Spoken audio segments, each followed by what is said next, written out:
Good evening, everybody. Welcome to our virtual Comlink meeting. The good news, I'll start right from the beginning, is that with our numbers coming down, it is looking forward to having in-person meetings again, starting in August, and we really look forward to that. I'd like to introduce our board members who's been with us through this all. Peter Katz, our president, or Here. Gia? Here. I'm here. Okay. George Collins, Terry McCall, Leon Jacobs, and Evangeline Goronsky. That's our board. Let's start our meeting as we always do with Pledge of Allegiance. So would you kindly put your hand over your heart and follow me? I pledge allegiance to the flag, to the United States of America, and to the republic for which it stands, one nation, under God, indivisible, with liberty and justice for all. Okay, with that, let me turn it back over to Alicia, and she'll talk about how to participate tonight.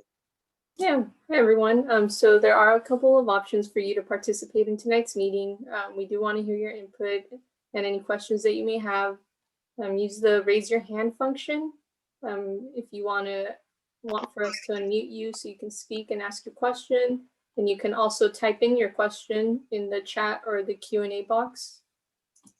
And for those of you that are only dialing in, not using the Zoom app, you will dial *9 to raise your hand, and then you'll dial *6 to unmute yourself once we call on you.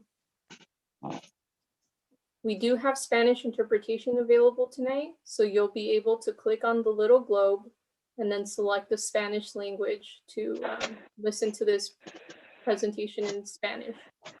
And if you need any assistance with that, please type it in the chat. Sí tenemos interpretación disponible ahora.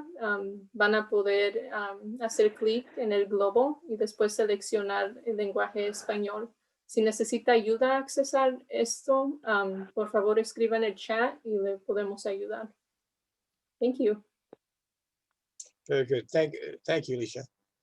We're going to start off just to briefly mention that we are looking forward to in-person meetings again. And as we revive Comlink, we've been working on revising some of our bylaws, and we're looking at expanding the number of people we have on our board. Once we get together in person again, we'll at that time start looking for our elections. Our elections have been on hold as we've gone through this pandemic, and we want to revise and bring that back into fashion. So look forward in our first in-person meeting to talk about the bylaw changes and what our plans are for reviving the elections of the board members for Comlink on it. And Comlink really belongs to you guys, the neighborhoods. That's where we're all out of. We all volunteer. This place, Voice OC one time claiming I made a whole lot of money here. It doesn't happen. It's all volunteer on it. And so I got a kick out of that. My wife kept asking me what I did with the money. But anyway, let me turn this over to Lisa and talk about the schools and what's happening in the school systems right now. Lisa, please.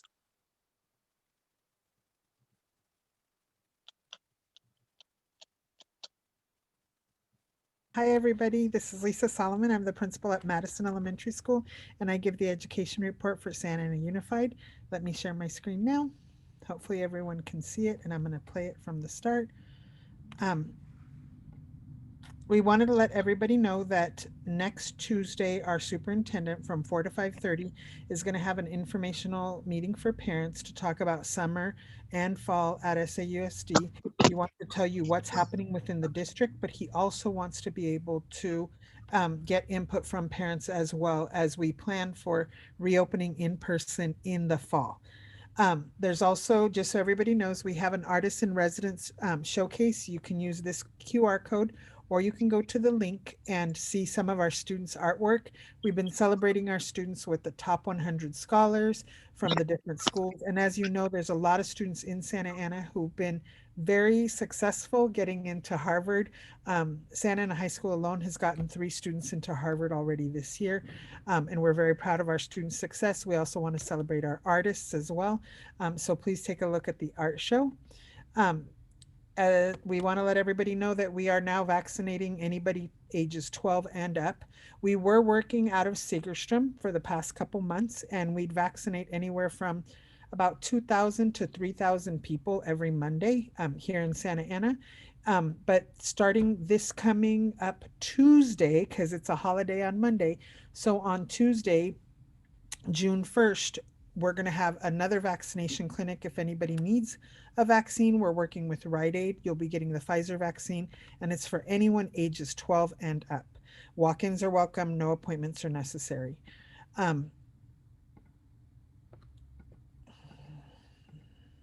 We also wanted to let you know that when we return in fall, it's going to be that August 16th is the first day of school. We are going to be returning in person 5 days a week.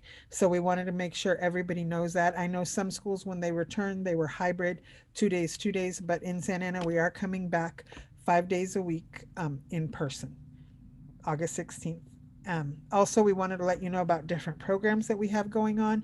We've got schools that are focused on, they have STEAM labs. We've got dual language programs. We have a GATE program, district-wide AVID, preschool programs. They're open for enrollment. If anyone has any questions, you can call the number that's listed right there, 433-3481, or also use the link to be able to enroll in one of our Santa Ana schools programs. We also wanted to remind everyone that we are going to be open for summer in person, and these are the different types of programs that we're going to be offering. Intervention programs, enrichment, extended school year for our special needs students, Engage 360, credit recovery, intermediate bridge to help students transition from 5th to 6th grade, high school programs, and the bridge programs that also help intermediate school students going to the high school as well. So we just wanted to let everybody know about all the programs that we have. We're also going to be offering meals available at no cost for ages 1 to 18 throughout the summer. So from June 7th through July 30th, and they'll be able to come in and get their breakfast, lunch, super snack, and a snack as well. So that'll be every day except for Monday, July 5th, between June 7th to July 30th. And we also are having, as you know, our graduations are going to be at Angel Stadium this year. And we have the listing of dates. June 10th is going to be Saddleback, Century Middle College, and Educational Options. June 11th is Godinez and Segerstrom. And June 12th is Valley and Santa Ana High School. There are limited numbers of tickets, but this does mean, since we're using Angel Stadium, students will be able to have more people from their family there. So we just wanted to make sure you knew about the graduations that are coming up. We're also going to be live streaming them as well. Go to the Santa Ana Unified website for more information. And on top of it, we just wanted to let everybody know that we've got calendars set. And this is why I was writing the years, and I was like, wow, we're already getting to 2024. So we approved calendars for the next 3 school years. So if you would like to know when we're in session, what's happening for the upcoming years, you can go onto the district website to get the calendars that look like this. We're going to have Memorial Day coming up this Monday, so there will be no classes. And the last day of school is going to be June 3rd. And then remember, we start instruction in fall on August 16th. The summer programs, we have various start dates for various programs, but the majority of them do start on June 8th. Does anyone have any questions? So August 16th is the important day to note, right? Yes, because we are coming back to school, everyone. We are offering, just so everyone knows, in Santa Ana, parents have an option too, that if they wanted to remain virtual, they could. So we're going to have a virtual option, but the majority of our kids are coming back, and we're very happy about that. I think that's super. I think that's good to hear the kids are coming back. Yes, and just so you know too, the district is also approving lots of supports coming back as we come back into the classrooms. We're going to be getting counselors at the school, instructional coaches, instructional assistants. We're also working on less kids in every classroom. So there's going to be lots of support for the students. Just after having been out for so long, we want to make sure that we're supporting them in every way we can as they come back. Lisa, is there talk of any testing to find out where they are? Yes, just so you know, Carl, we do both. We do testing, of course, that's the academic testing, right? And we have very diagnostic tests as well as we have what are called like summative tests. And then we have other ways where we're kind of doing informal assessments as well, right? Where we're doing check-ins with the kids. So we're going to be looking not just at the academic, but also at the social emotional, where kids are coming in at social emotionally because they have been at home and this is going to be an adjustment. So we want to be able to support them that way too. And with additional counselors, counseling services, community workers, we're going to be able to really support the whole child academically and socially and emotionally, and then also be able to assist families as we've been doing throughout the pandemic, right? With food, resources, vaccines, information that they need, connecting them to resources that a specific family may need. So we want to be able, like I said, to support the whole child and really the whole family in Santa Ana Unified. Sounds good. Thank you. You're Carl welcome. and the board, I just wanted to acknowledge that we have council member Tai Fan on the Zoom call. So hello, Very council good. member. And Margarita, I wanted to just address one more thing. Sure. George and I have been talking a lot, and we're trying to figure out a way to have a meeting where if parents, community have questions about curriculum. I know that there's lots of things out there in the news and people want to know like how is Santa Ana Unified addressing that, right? So we want to figure out a way to be able to address that, whether it's here in Comlink or maybe having a separate meeting so people could understand and learn more about the curriculum, how things are taught, as well as how we may be addressing issues that you're hearing about in the news. So we're looking for a way for hopefully next year. George has been working with me and been very patient. That we'd be able to schedule that, and also so people can get some insight into kind of like what we teach and how we teach within the schools. Okay. Excellent. Thank you so much, Lisa. Council Okay. member, if I don't know if you wanted to say anything or Yes. I know you like to listen in the Hi, various everyone. meetings. Hi, thank you so much. I was not prepared to make remarks because I do just like hearing resident comments and questions. But I just wanted to thank all of you for keeping these going and getting everyone engaged. I'm looking forward to going back in person and literally rubbing elbows with everyone. All right, back to you. Thank you so much. I just this is on the lines of education. One of our neighborhood leaders, Alberta Christie, called earlier. She couldn't be here tonight, but she was very thrilled. And I'm probably not doing justice to expressing how thrilled she was in her call. She was mentioning about some great news regarding the Santa Ana College Foundation. They held their scholarship ceremony last week on Thursday. And the highlights she wanted to share is that the foundation was able to, over the course of their year, they were able to work with 169 donors and who together contributed a total of $658,000 to provide scholarships to 402 students. So this is sort of the macro, data and how this accomplishment speaks volumes to the dedication that donors have for our community college students at SAC. And some of the students, Alberta wanted to let us know that they're facing, housing challenges, housing shortages, food shortage. And so what the donors are able to provide instill that hope and that reinvestment for students so that they can pursue their academic, their career path through the community college education. So that's great news. So I'm going to try to capture that on the chat for people just to kind of be reminded of that commitment. So thank you, Alberta. So Carl, back to you on the agenda. I know we have a couple of other updates. Yes, appreciate that. I think as far as my updates, that's all the updates that I have on my sheets, ready to go into target the spotlight presentation, or do you have Yes, enough? yeah. Okay. And I'm very fortunate to have Commander Joseph Marty with us today to talk about favorite subject, and that's fireworks. And those of you who have been watching the news realize that this problem is not only a Santa Ana problem, but it is a problem throughout Southern California. And talking, Riverside was talking what they were trying to do. And I think one of the officers said it best there: as long as there's profit, the people are going to try to sell. And so I know the police work hard at this, but it is an issue that we need to discuss. So with that, Commander, could you mind take over the presentation, please? Absolutely. And so everybody, my name is Commander Joseph Marty, and I've been with the City of Santa Ana Police Department for about 17 years now. I lateraled from the City of Montebello, where I spent 6 years as a police officer.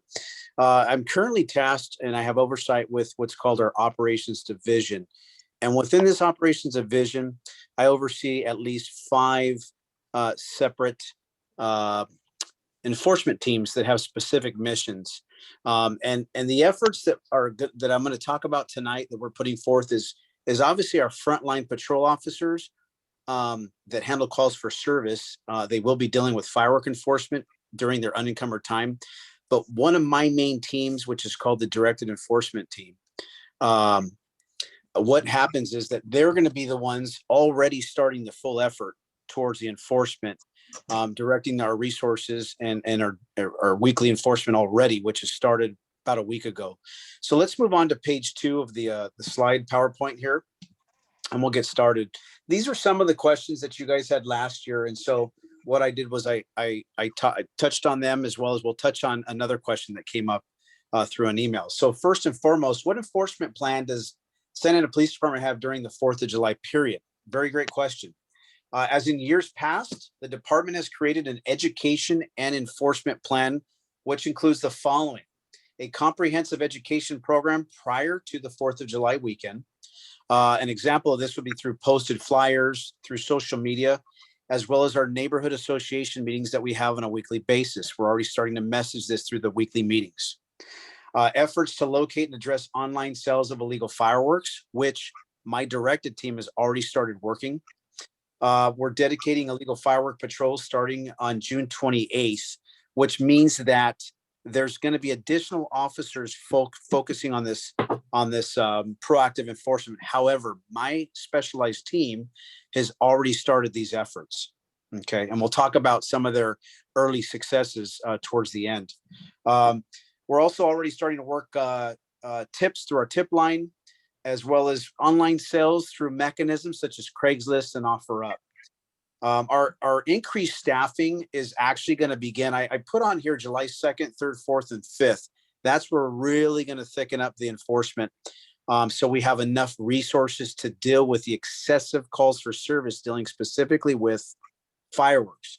However, as I stated before, my specialized teams have already started that effort. If we can move to slide 3. So who can neighbors call to report illegal fireworks being sold in the city, as well as in the neighborhoods? We have our tip line, which has been super successful. We've worked out some technological challenges through a brand new phone system that we have, and it's working 100%. So we're able to get those tips the next morning we come in, and the tip line is located up there. But if you want to take that down and spread it around, we really appreciate that.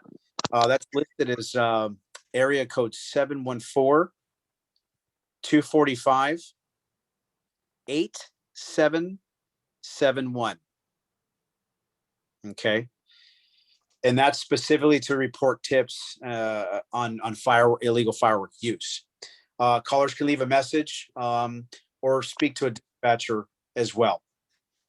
There's also, we have our My Santa Ana app, and right now there should be an added feature labeled fireworks. And so I'm sure a lot of you are familiar with that My Santa Ana app, which is fantastic.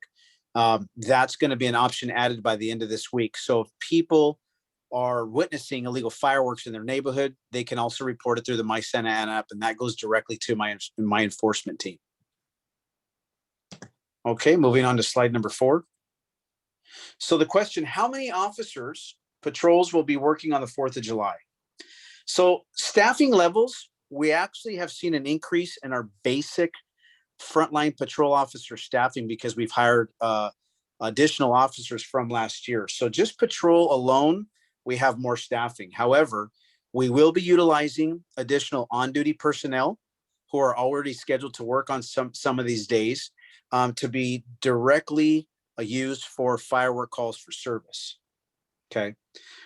Staffing levels will be very similar to last year. Last year, as a result of all the civil unrest, the difference with last year is what we were forced to beef up our response just in case, because of all the civil unrest, and we didn't really know what to deal with. And so it was adequately staffed. However, this year, we're going to staff it very similar, but we're going to reduce it just a bit, but to still have adequate staffing to deal with A through Z. If we can move to slide 5, please. The next question is, what has been the trend regarding the number of calls for service SAPD receives on the 4th of July? Well, in 2020, we received 278 calls for service just on the 4th, okay? And then officers self-initiated an additional 99 fireworks-related responses, meaning that as they were cruising around looking specifically for illegal fireworks, they went out and generated 99 calls for service based on their observations. We should see a reduction in overtime from last year because normal weekend patrol staffing has increased, as I just stated. However, over the weekend, which specifically is going to be for Friday, Saturday, Sunday, and even the carryover to Monday, we will see an increase in overtime that we normally have because we still want to have the adequate resources to deal with these calls for service. But again, this year we'll see an overall reduction in overtime compared to last year. Slide number 6. What response time for calls for service should residents expect from the Santa Ana Police Department on the 4th of July? So response times should remain consistent with what they are now in terms of general calls for service, fight calls, party calls, things of that nature. Regular patrol officers will respond to all non-firework related calls, and supplemental personnel will handle all firework calls. So again, frontline personnel, calls for service, nothing changes. And then additional staffing will be directly for responding to firework calls. And slide number 7, please. Thank you. Will response times be longer because SAPD will be focusing on fireworks enforcement? And the answer would be no. As I just stated, we're going to have a healthy amount of patrol officers dealing with regular calls for service, just like nothing else is going on, just like any other regular night and evening. Okay. And then we'll have plenty of supplemental officers to deal specifically with the calls for service dealing with fireworks. Next slide, please. So just to share some statistics from last year, on the 4th of July last year and recent years, what examples of significant damage or injuries have involved from people using illegal fireworks? Last year, there were no significant damages that SAPD was made aware of. However, during the 4th of July season in 2020, the Orange County Fire Authority responded to an overall of 36 fires, and that's broken down into 23 tree/bush fires, 9 dumpster fires, 4 structure fires with minor damage only. There's 2 fires that were started from fireworks, and extinguished fires. One was extinguished, I believe, by a patron. And then we had 4 burn injuries that were not reported as being major injuries. So I can say to you that those are healthy statistics. When nobody passes or dies or has major injuries from 4th of July, those are successful numbers. And so slide number 9. So my team has already started working the tip line, and one of the first tips they worked during the week of May 14th of 21, they put their investigative skills to work.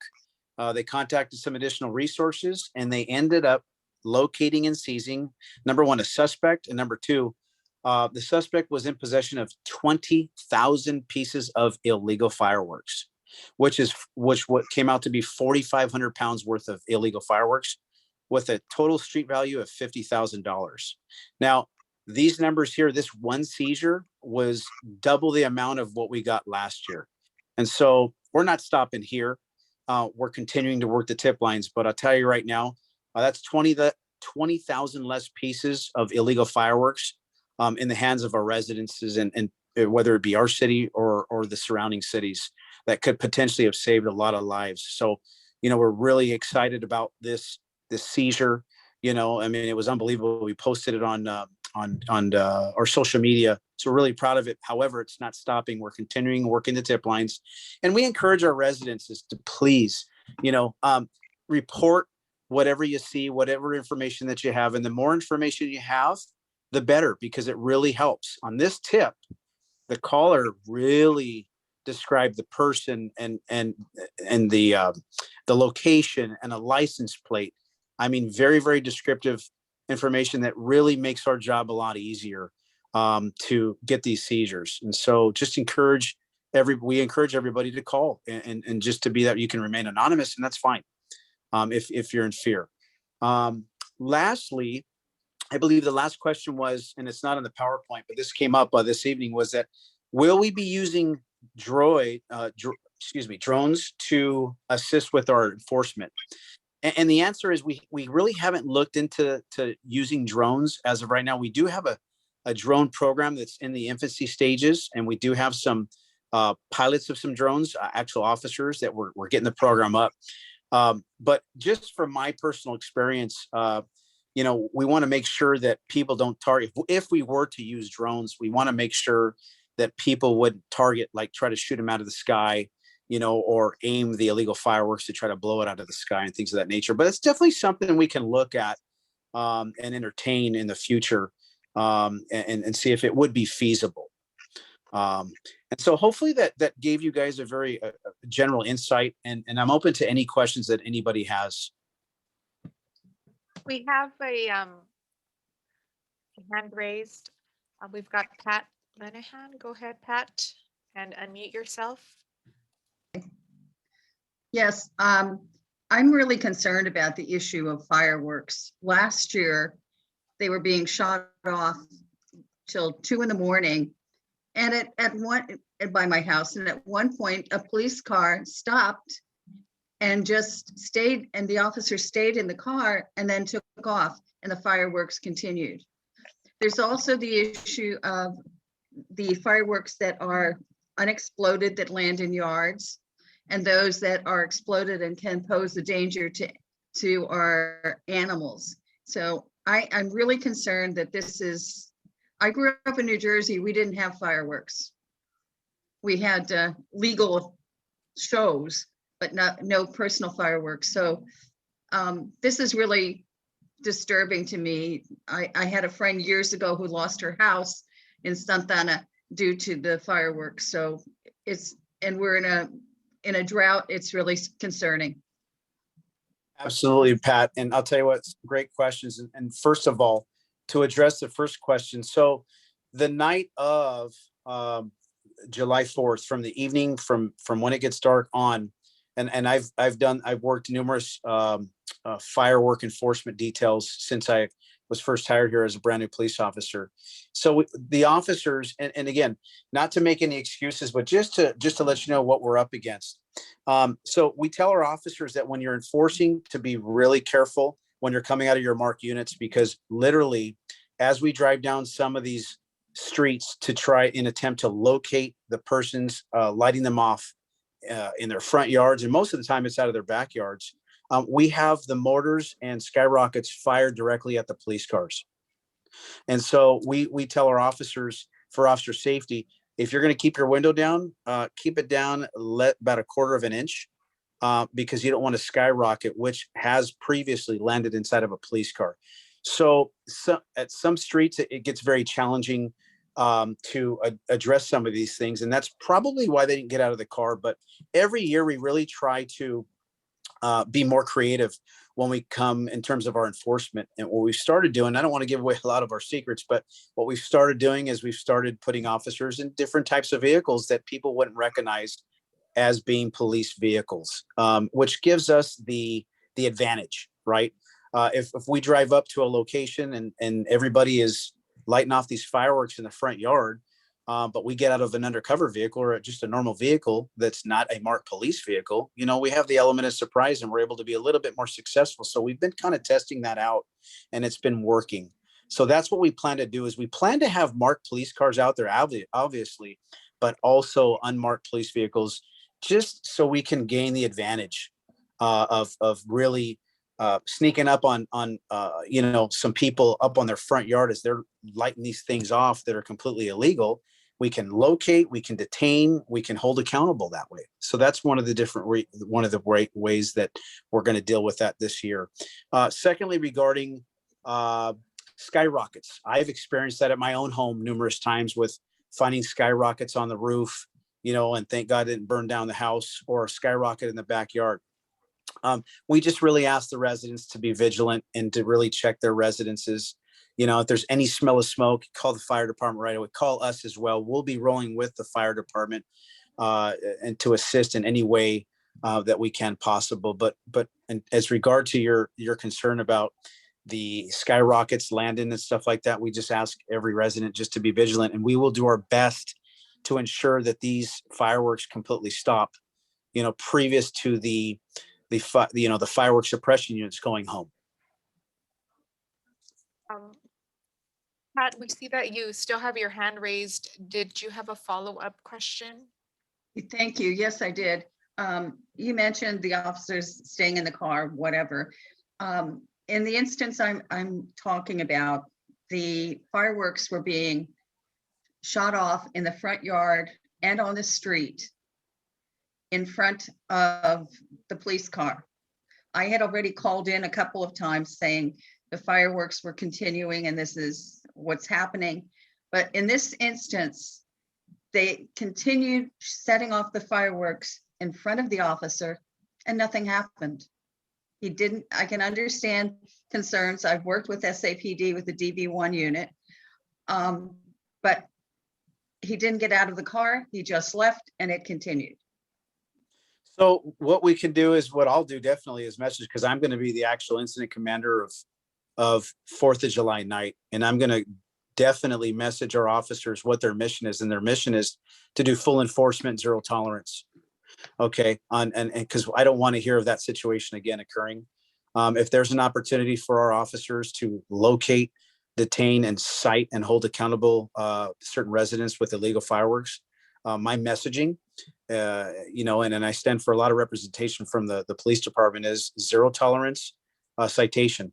A citation is going to be $1,000 to the residents. So we will be having a zero tolerance enforcement effort that evening. I can assure you that. And I definitely will message this example that you're sharing with me during our briefing and let our officers know that I will not be having any situations like that unless it's a major officer safety issue. But specifically, if we have enough officers dedicated to these types of calls for service, then we're definitely going to do a start to finish job. Thank you, Commander. Alyssa, I wanted to turn to the chat if there are any other questions on the chat. Yeah, so I was going to say, there was one on the chat that's very interesting. It's asking, is there any designated times that legal fireworks can be shot off till? Is there a time limit for legal fireworks? I believe the time limit could be midnight, but I really have to, I want to give me some time to research that, and I can definitely give you a definite answer on those timeframes for legal, safe and sane fireworks. Yeah, the person was referring to all fireworks, but obviously if someone shooting illegals, they're going to shoot them until whatever. And of course, yeah, there's no time limit for illegals. Illegals are just illegal, period. But definitely there is that time frame for safe and sane, and I'll definitely get that information back to the group as soon as I can. Do you know how many safe and sane stands there'll be this year open in Santa Ana? Sir, that information was not furnished to us at all, so I could not answer that at this time. I know I'm looking at the page right now, Carl, because I figured you were going to ask about that, because that's like another point of discussion. So our building and safety division in the planning and building agency, we did find out that they were going to be doing the lottery that's typically held. So I don't know that there is a limit. It doesn't say on there, but there is a deadline for submitting to operate a fireworks stand. And that deadline is on June 10th. And the drawing will be held on June 14th. Beginning June 15th, temporary fireworks stands, they may be constructed. And so the sales they conclude at 9 p.m. on July 4th, and they have to remove the booths and clean the site by July 11th. Okay. Again, asking if there are any other questions out there. I see from Ed Barashi, will there be legal fireworks shows in the city? Not that I'm aware of, sir. Typically we've had those fireworks shows at Centennial, but no information has been given to the police department from the city that is going to occur this year. I believe that they've been canceled, but I don't know. That's Daniel, correct. No, that's correct, Commander. They're not having it. Not Okay. this year. Right. Any other questions, Carl, since you're helping us with? Yeah, I don't see any more. Anyone, I saw again, something from Candace earlier. So Commander Candace is sharing on the chat about experiencing and seeing the amount of fireworks activities in her neighborhood, leaving a lot of debris in her yard. And they're often lit in the streets, not in the backyards. Candace, did you want to elaborate on that? We can have you unmute yourself.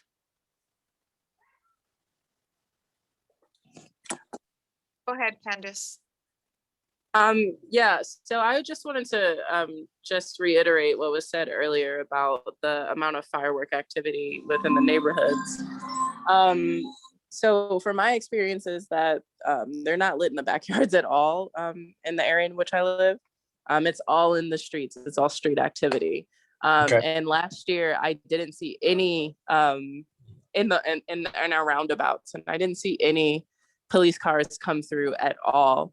And the fireworks were being lit until 5 o'clock in the morning. And we have a dog, we have a service dog for my husband, who's a disabled veteran.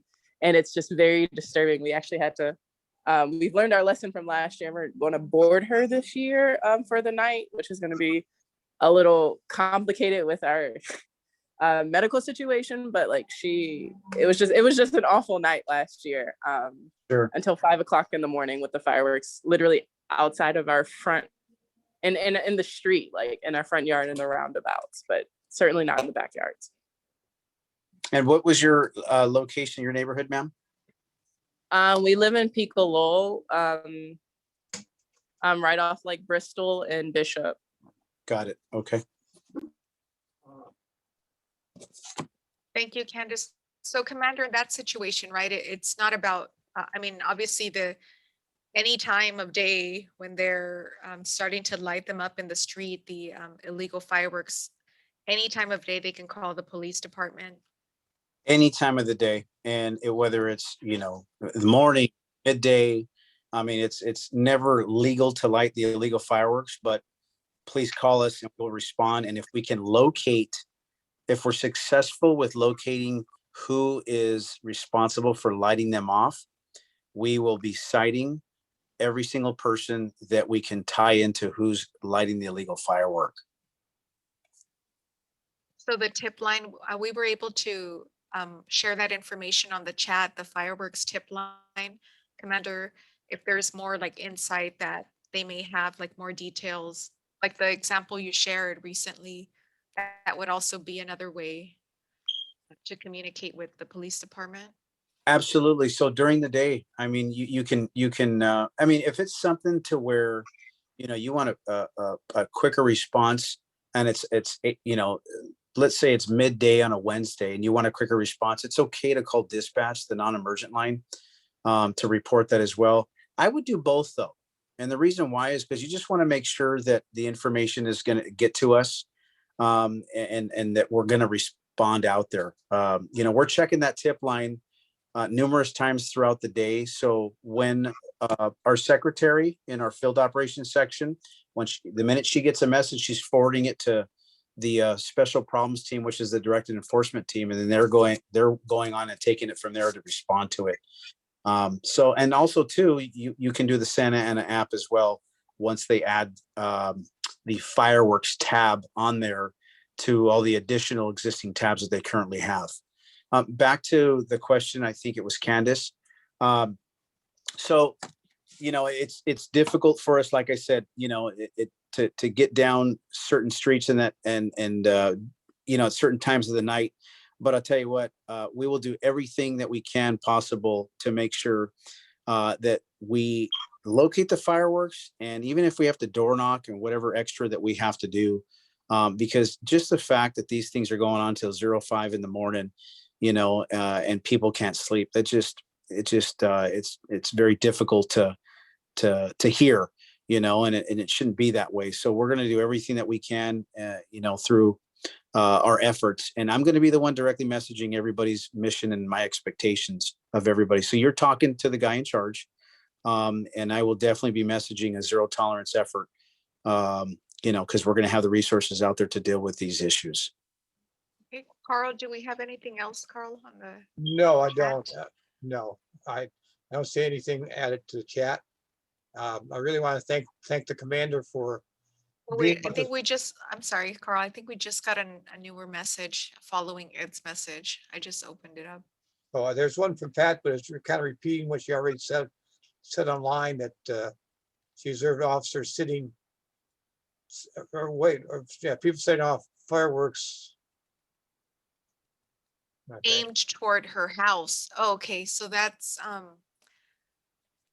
so Commander, if somebody has fireworks being, setting it off and they're aiming towards her house, I mean, that's like a safety, that becomes an alarmed safety issue. And Well, would that be a 911 or what is your No, interpretation? that would, you'd have to, if somebody's aiming fireworks at somebody's home, that's definitely a 911. That's a major emergency, because now we're talking about an assault with a deadly weapon, which is a felony. Okay. And that's a very you're basically launching explosives at somebody's residence. I've had numerous mortars and skyrockets when I've worked these details, especially on Little Mini, in some of the other areas, launched directly at us, and we were able to jump out of it just in time. So with all that being said, that's absolutely a 911 call situation where you got to get officers there now so we can address the issue before somebody gets really hurt. Okay. Good.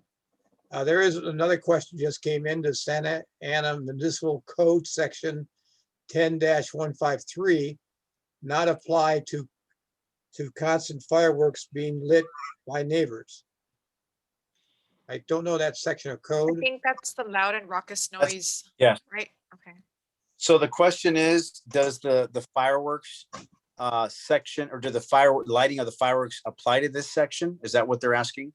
I believe Yeah, so. if the code, the loud and raucous noise code, whether it applies to, yes, the fireworks You know that are what? being lit. The fireworks are creating a loud and a very obnoxious sound, and it's coming from within the residence or on the property. Absolutely. But there are plenty of fireworks sections that we're going to be utilizing, to enforce through the admin citation process. Commander, are you working with any other police agencies to share information?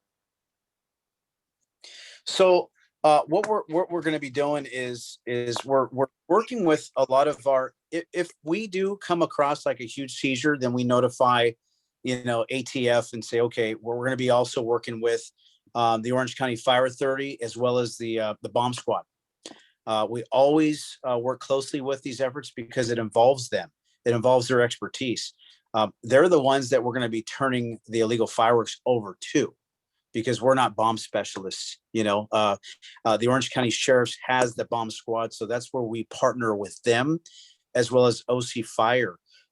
Chief Henry from Orange County Fire Authority will be partnering with him as well, because we're going to be in close communication. He may be at our command post on those evenings, or have another battalion chief there to deal with the fires that can come in. So he can get a quicker response if we get a 911 call to a fire. So definitely we'll be partnering up with those agencies. Very good. All right. Okay. I don't see any other questions, Marguerite. I don't either, so Okay, with that, I'm going to thank the commander for joining us tonight, and I thank him for the job him and his team are doing, and we'll go from here. And again, I just advise anyone, use the tip line. That's what it's there for, and it could be helpful, very helpful, to putting down some of these illegal fireworks. Thank you all for having me this evening. Thank you, Commander. Thank you. Okay. Our next topic is going to be Daniel Soto from the City Manager's Office talking about a program called Revive Santa Ana, how we're going to come out of this pandemic. Daniel? Hi, everyone. Thank you for having me today. If it's okay, I'm going to share my screen, and I have a presentation for you all. It's an iteration of, sorry, Daniel. can you hear me okay? Yeah, we just wanted to check if there are any Spanish speakers on the line. Si hay personas que hablan español, si me pueden mandar un mensaje en el chat para saber antes de que empecemos la próxima presentación. I'm just trying to get a sense of who still needs the Spanish interpreting. Thank you, Daniel. Go ahead. All right. So give me just a second and I'll share my screen. I will be sharing an iteration of the presentation that our finance director shared at our special city council meeting with some updates. And so I'll go over that. So the American Rescue Plan the American Rescue Plan Act of 2021, also known as ARPA, is the last COVID-19 stimulus package approved by Congress back in March. As part of the stimulus package, cities are receiving direct cash aid to assist with local COVID-19 recovery efforts.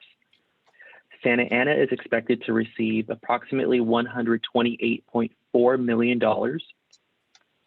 Separately, we are expecting to receive about $21.5 million in federal housing funding. Collectively, what the city is doing is we're combining those monies into a $150 million pandemic recovery initiative that we're calling Revive Santa Ana. So this presentation will guide us through what we think the spending plan for the $150 million will look like. So this slide has some guidelines that the federal government imposes on how the American Rescue Plan Act monies can be spent. And the guidance from the federal government is still coming, and so this may change as we receive more information. So all of our spending must support one of the following: prevent or respond to COVID-19 or the negative economic impacts of COVID-19, child mental health, academic and social development, substance abuse and child care, improve public health, premium pay for essential workers, water, sewer, or broadband infrastructure, expanded spending for qualified census tracts based on household income. This includes health, housing, violence prevention, violence intervention, lead paint remediation, and early learning.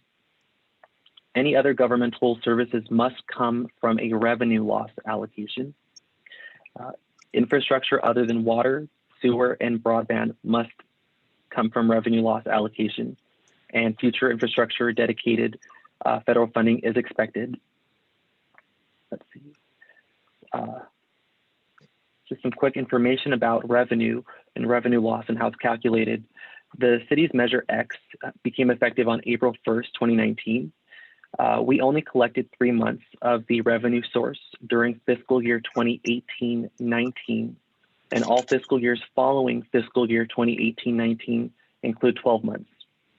However, fiscal year 2018-19 is the base year that is used for the purposes of calculating revenue loss Therefore, right now, federal guidelines may not allow the city to calculate a revenue loss. There are 51 other cities or counties in California that are facing a similar situation when compared to us. Our staff is pursuing a resolution with the U.S. Treasury. If any American Rescue Plan Act dollars are transferred to a nonprofit organization, they must also follow these same spending guidelines. Here's a map of the qualified census tracts. Again, the expanded expenditure opportunities include health, housing, violence intervention, lead paint remediation, and early learning. How these census tracts are identified is, let's see, 50% or more of households that live in each particular census tract must have incomes below 60% of the area median gross income or have a poverty rate of 25% or more. So next slide. So here's a summary of the spending plan so far. Again, I mentioned, and I realized I made a mistake. So on Monday, the staff presented a proposed spending plan to the City Council, and based off of some comments, or based off of comments from that meeting, we made some minor revisions, which are shown in the updated table on the right, totaling approximately $83.9 million. And here are the details. So the Revive Santa Ana spending plan includes 5 different priority categories. The first is recovery from the pandemic. So this includes a total first tranche, or our first half of spending, at about $7.7 million, and will fund the following projects or areas: local vaccinations and education collaboration, public health equity, expansion of critical city communications, sanitization and prevention, COVID emergency response, mental health recovery, memorial for lives lost, and funding for local health clinics. The next priority is direct assistance programs, which totals approximately $28.6 million. This includes emergency rental assistance program, emergency housing vouchers, food distribution, reopening assistance to businesses, early childhood support and Head Start, after school programs, youth violence, sexual assault intervention, digital literacy education, and resident stimulus funding. The third priority is public health and safety. This includes the addition of green space at Santa Anita, healthy food access, trash abatement and supplemental code enforcement, support services for COVID response, rapid response for homeless services, upgraded park restrooms, and enhanced security for the usability of our parks and our community centers. The critical infrastructure category totals $23 million and includes the following: affordable broadband access, community center renovations, an update to our central library to support early childhood learning, a new library branch and expansion of library accessibility, pedestrian and mobility improvements, information technology and process upgrades, and neighborhood safety streetlights. The fifth is the city fiscal health. So this currently includes funding for unemployment, for the unemployment fund and paid leave reimbursement, accounting and compliance for federal funding, and a reserve for the revenue loss allocation. And like I mentioned earlier, the city is looking and working with the federal government to see if and how we can calculate a revenue loss allocation so that we can program these monies that we see here as a reserve for other spending topics. So what's next? With regard to Revive Santa Ana and our city budget, We have a city council meeting this upcoming Tuesday, June 1st. That begins at 5:45 for our open session, and our city council will be considering the fiscal year 2021-2022 budget. That's a first reading and a public hearing. Later in the month, on June 15th, the city council will consider the second reading and consider adopting our fiscal year budget for the next year, and will also consider the revived Santa Ana spending priorities, the 5 categories that we saw in the presentation tonight. And what will be ongoing is that the details of the revived Santa Ana spending plan will continue to evolve as we continue to receive guidance from the federal government on how these funds can be spent. And the city council will consider what those detailed allocations and expenditures will look like at a future date.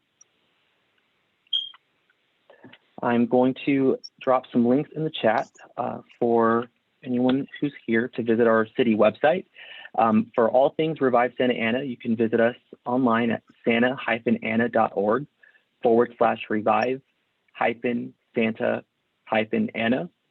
And for all of our budget documents, including the proposed budget that the city council will be considering on Tuesday, you can visit us at santa-ana.org/finance/budget.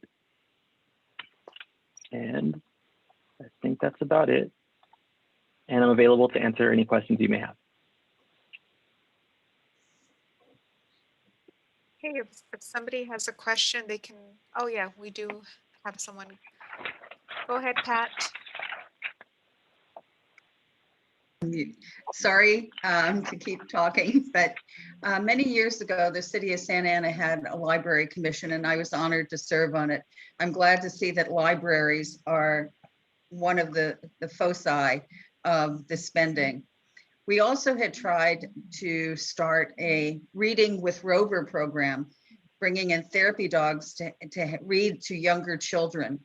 We did that successfully in Irvine, Tustin, other cities, but the city of Santa Ana was not interested in doing that. I would hope that the city will do something to revive the library commission and to encourage, I know the lending library issue is wonderful, but we really need to increase literacy among our children. Thank you. Thank you, Pat. Thank you, Pat. I'll certainly forward those comments over. Do we have anybody else who would like to raise their hand or they have a question? You can enter that on the chat box. I do have a question on the street lighting portion. If someone has concern about street lighting in their area, Daniel, should they contact Public Works or who should they? It depends. If I understand correctly, we are in the process of purchasing all of the streetlights in Santa Ana, but there may be some that are still owned by Southern California Edison. If there are issues with streetlights, we encourage residents to contact us either way. And what we can do is if you tell us the location of the streetlight, if there happens to be a residual streetlight that Southern California Edison owns, we have our partners that we can contact and have them fix the issue with the streetlight. And let's see if I can find that number really quickly and I can put that on. Let's see. Actually, I think the best number would probably be to contact our Public Works dispatch. Karen, I see on the chat, Karen Marks has a question. Hi, is the South Main redevelopment upgrades part of this plan, the Revive Santa Ana plan, in terms of the infrastructure, Daniel? Right now, the spending priorities that we see are just that. They're the high level categories that we're having, or that that the community has given input on, and that the city council will be considering. We don't yet have the detailed expenditures that we will be bringing forward.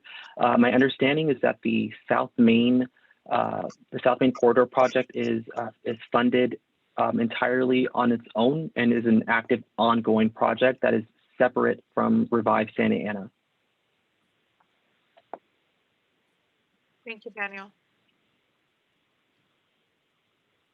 as you're looking for that number, I'll ask the question again, Daniel. When will these funds be available to the city? And will it be one lump sum, or was it going to be spread out over months?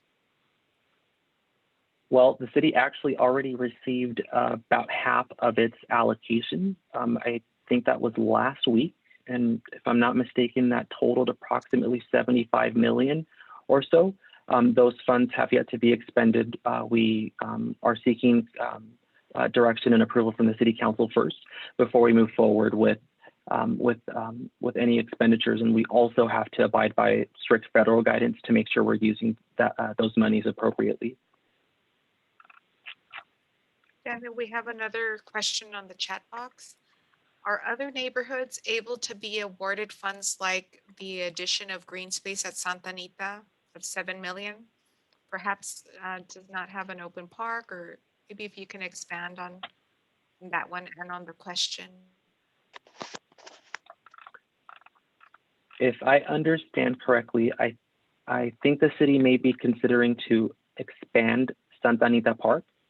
Again, because the revised Santa Ana spending plan is a high level categorical spending plan, I can't tell if this funding that we identified in the spending plan is specifically to acquire land to expand the park. I can find out and let the group know. But to address the other part of the question, we also don't have any detailed information in the spending plan regarding funds being distributed out at this time. And that's all I have. Like for other neighborhoods, in this case, the Willard neighborhood. So. Okay. Did any of the board members, other board members from Comlink have questions for Daniel regarding Riverside Santa Ana? Gary or Peter?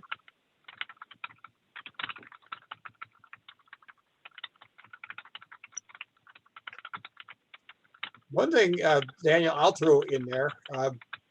I think the city is very willful in not having much solar power anywhere.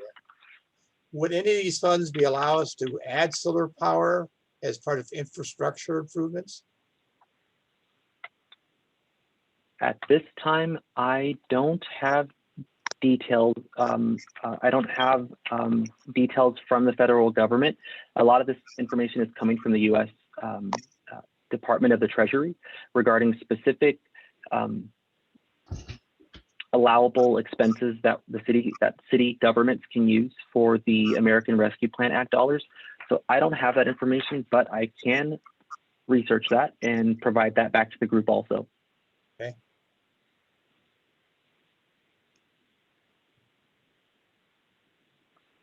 Okay, and thanks, Daniel, Good for question. posting the Public Works right-of-way, where to call for any streetlight issues. Yes, and that phone number for our dispatch is 714-647-3380. And you can always use the My Santa Ana app as well. Okay. Carl, I don't see any other questions on the chat. No, I think we will move on. I want to thank Daniel for his time and effort. And it is exciting. It's $147 million we expect to get from the federal government. That's very exciting. Okay. I know that Peter is participating by phone. So Peter, did you have any questions, Peter Katz?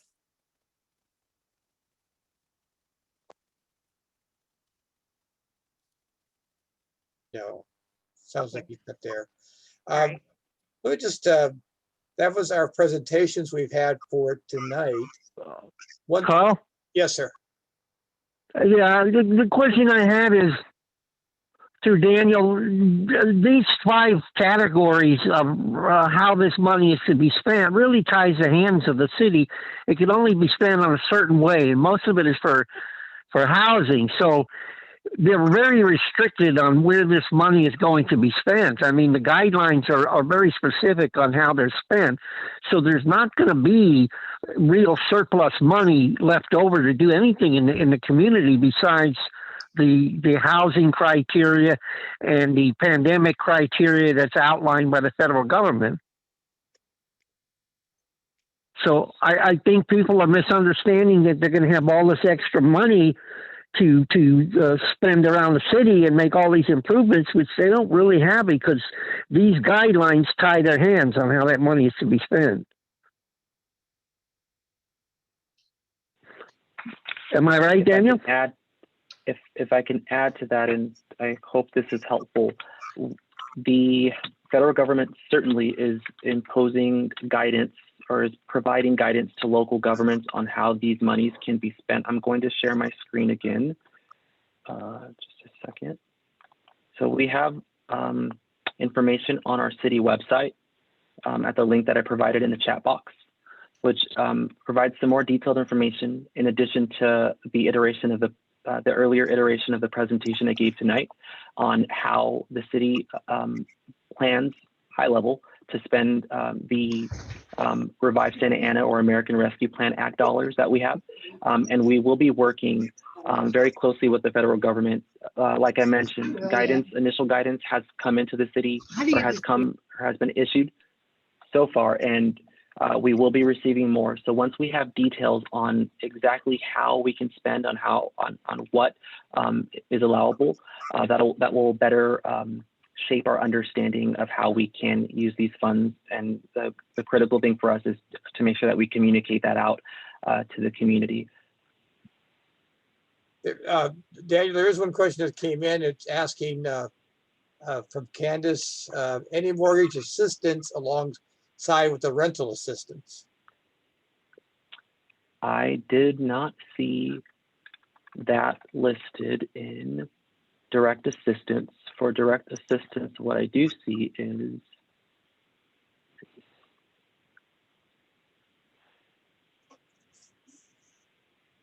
I don't see that listed here, but I do see financial stimulus for residents. I don't see anything here for mortgage assistance. Do you know what that assistance to local residents, what that's going to look like or be, or? I don't know. The city is still considering options, and we don't have those details just yet. Gotcha. So that could be something involving mortgages if they decide. How they choose to spend that stimulus that would be going directly to a resident, right, Daniel? That's the example. That may be an option for how we could see financial stimulus. That's an option. Okay. And Daniel, one other thing is, if the federal government turns you down on Measure X loss of money, how do you refinance that in the budget? I mean, that revenue is lost. How do you make it up if the government is not going to match that? Do you have any plans? Well, from the information that I have in front of me, and me looking at that we're proposing to set aside $14.1 million for revenue loss allocation. We're hoping to use our resources. I think our finance director spoke to how the city and our finance department is working with our advocates. We've reached out to local, state, and regional representatives, as well as the U.S. Department of the Treasury to seek some clarification. Again, the U.S. Department of the Treasury has only released interim guidance that is still evolving. And because it's still evolving, our Revive Santa Ana plan will also continue to evolve. And we aren't unique in this. Like we mentioned, there are 51 other local governments in California that are facing similar circumstances. But all of the local governments that are receiving direct funding will be working very carefully alongside our federal government partners to make sure that we appropriately use and comply and use the American Rescue Plan Act dollars to help our community recover from COVID-19.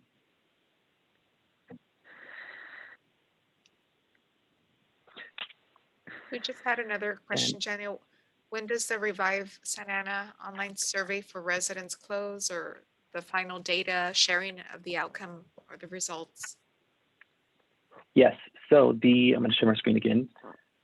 The survey already closed, and in the spirit of openness, our survey results are already on the website, and anyone can view them here.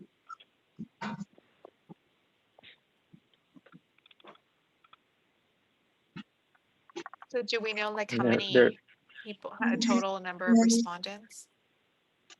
I can't see this here. I don't know. I can ask for a summary and share that back with the group, but I can say that the 53 sheets that you see here is the complete, the raw data that we received. And if I can also mention, there's no personally identifiable information in these survey results, but I can certainly share with the group some aggregate details, such as the number of respondents who participated. Great. So thank you, Daniel, do I have you correct saying that the revenue loss from Measure X so far is $14 million? No, that's not correct. The proposed revived Santa Ana spending plan sets aside approximately $14 million as for revenue loss allocation spending, and that's the information that I have. Okay. Thank you. Thanks, Peter, for your questions. Okay. Carl? Yeah, I think, again, Daniel, thank you for your presentations and answering all the questions. And it's Thank going to be interesting month of June. Yeah. Okay. With that, I just a couple of things I like to let people know. One, 3 members of the board of Comlink contacted the city, and we had a meeting this Tuesday discussing the trolley program, and we met out on Santa Ana Boulevard, and we had the head of Public Works, Nobel. We had the inspectors responsible for inspecting. We had William out there also, who works with Novella, and we also had the OCTA representative, and we had a very lively and helpful discussion of our concerns. And our concerns are the trip hazards, the dust, the lack of security around the yard, and the progress of the project, which is now unfortunately a year behind time. So I just want to let people know that we are concerned. We are watching that, and any input you may have, we'd appreciate hearing about it. And we was very well received. I think there are going to be some improvements out there that we're going to see. And I also, my heart goes out to the residents on 4th Street, or now Santa Ana Boulevard, how long their street's been tied up. And we actually talked to a couple residents, and they did a great job, and they kind of concurred some of our concerns that we have. So just let people know out there that the board is concerned, and we have gotten involved, and we'll continue to follow that. With that in mind, our next meeting is going to be Thursday, June 24th. We'll be rewarding our most beautiful yards at that time, and we'll hope to see everyone will participate and come back to the meeting at that time. With that, I'm Marguerite. I don't know if you have anything else to add this evening. I don't, just to reiterate, Carl, about, working with the Comlink board and the city to be able to have your August meeting, an in-person meeting. That's what we're working to have. So I know a lot of people look forward to being able to meet in person again, because it's been difficult for some segments in our community to connect virtually, and it's helping that more of our community are able to get vaccinated as well. Correct. And with that, I just like to reiterate, if you haven't been vaccinated, please do so. Doesn't cost you anything. Don't listen to anyone that says it does. Well proven to be safety. And it's a relief. I've been vaccinated since January, and it's just a better relief. And that's the only way we're going to put this virus behind us, is that we get herd immunity. So if you haven't gotten vaccinated, please do. Yeah, we have some vaccine events coming up, like the Madison Park neighborhood. Actually, they're all over, the city, different parts of the county, and they're closing the larger vaccination sites. And so, with the county's assistance, it's helping to have more of a neighborhood based vaccine site at a school or a community center. So we have one tomorrow at Madison Elementary School from 2 to 6 p.m. And these are for children and adults 12 years and up. It's with the Pfizer vaccine. So, you'll see that on social media or on the city's page. But we also, the Santa Anita neighborhood is having their vaccination event at Russell Elementary School, which is in the Garden Grove district right there on Jackson near McFadden. And that's next Tuesday, June 1st. And that goes from 9 a.m. to 2:30 p.m. Walk-ins are welcome. And then the Delhi neighborhood is having theirs again. It's the second one on Sunday, June 13th, 9 to 2:30. So yeah, there's plenty of opportunities out there, which is great. Is there any? And Margarita, you might remind people that the state of California today just approved $350,000 bonuses that they're going to draw in a lottery for people that get vaccinated. Even if you've already been vaccinated, you'll be eligible for a drawing to be a lucky winner of $50,000. That's a great incentive. Oh, we also have there will be one at Willard Intermediate and St. Peter Lutheran Church in June. That's another vaccine event forthcoming. Thank you, Peter. That's a great incentive. Everyone got excited. Yeah,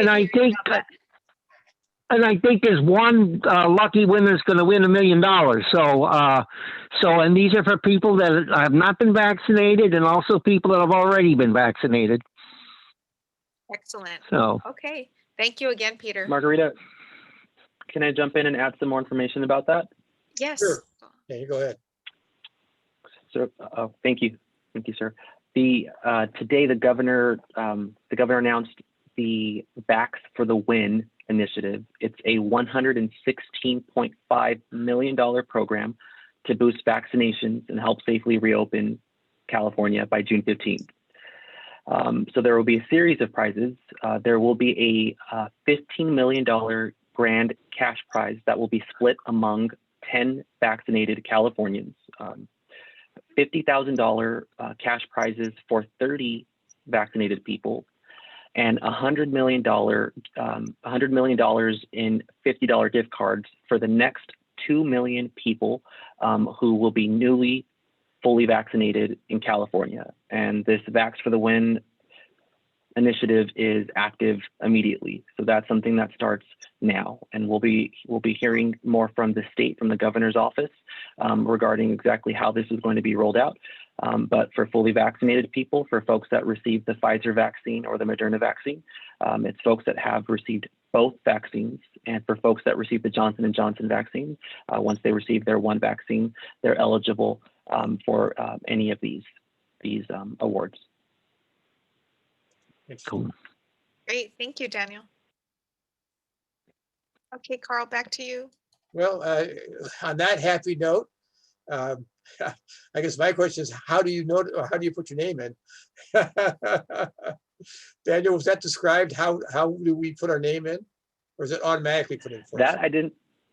I unfortunately didn't see that on the state's website, but as soon as we receive that too, I imagine our city will be pushing that out like crazy to make sure that our residents get vaccinated. Sounds good. Sounds good. Okay.